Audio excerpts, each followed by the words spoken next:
So Jamie, thanks for asking the question on fasting. Well,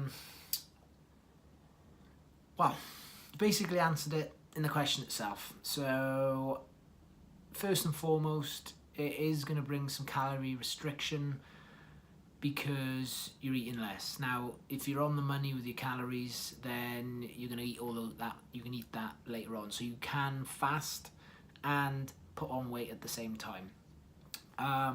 When it comes down to how you should fast, it's up to you. Some people say that you want to do a 3-day water fast, maybe once or twice a year, and that's sort of, I'll explain why in a second now. And what they have found with daily fasts 5-2, that is calorie restriction, nothing else. I think on the 5-2 diet, they say like you have 600 calories on 2 days, and then you can generally get or is it 600 calories on the 5 days? And I don't know, it just never really made sense to me. The 16-8, so basically what they're saying is on the 16-8 is that if you eat in that 8-hour window, so a time restricted eating, it allows your digestive system time to recuperate. So if you imagine, let's say like a bodybuilder's diet, you're constantly trying to eat every 4 hours, your gut really never gets a chance to switch off. However, if you imagine in that 8-hour window, you would have to eat a lot of food.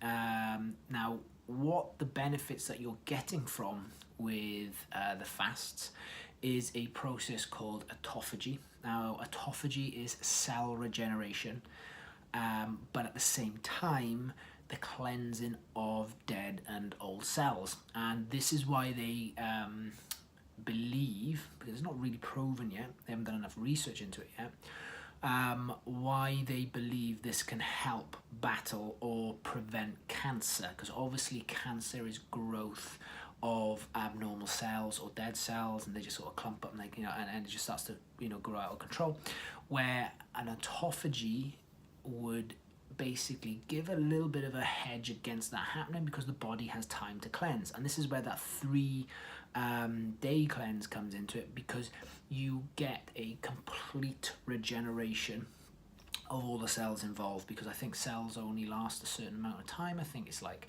maybe 3 days, the same as your red blood cells.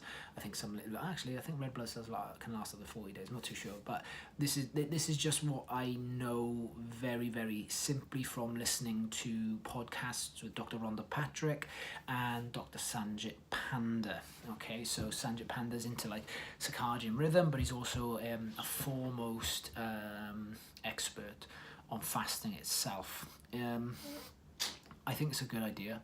I'm currently kind of fasting at this moment in time, and that's more to do with the belief that as a developing species, we just didn't have food hanging around in the mornings, and then we would eat later in the day after we've gone hunter gathering, etc., and we would feast. So I think with that sort of common sense attitude in mind, unless you're in a cold climate, food is not really going to keep, and you would probably, let's paint the picture here.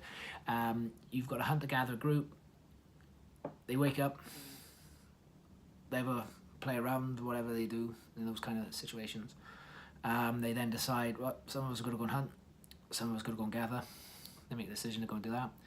As they're doing the hunter and gathering kind of stuff, there's probably some like berries and fruits which are readily available. They snack on them a little bit, and then they successfully hunt and gather, and then come home, put all the food together, and then feast like kings.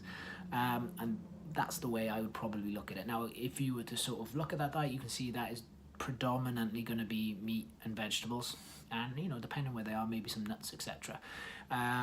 It's not going to be Big Macs, maybe somewhere in deepest darkest Wales, but we just don't know. So that is my reason for sort of thinking, yeah, I get it. I think fasting's a good process. I do sometimes get a little bit irate when someone says, oh, I haven't got enough energy. I'm just like, look, that's mental, because guess what? All that food you ate the night before, There's plenty of glycogen in your muscles. There's plenty of glucose, in your for your body to break down and use for energy and get yourself, get yourself sorted. But what I would say is probably a bit like, giving up something, a bit like an addiction. It's just different for your body for the first part, and then all of a sudden it just becomes routine. So how you use fasting is entirely up to you. Do I think there's benefit to it? Yes. Has it been proven? Kind of. Is it right for you? Depends on what your goal is. Yeah, chuck a couple extra questions on there if you want, gang. We can explore it a little bit more. I really enjoy these videos. It's the best way for me to communicate to you. And I'll probably, the more I do it, the less ums and ahs I'll use.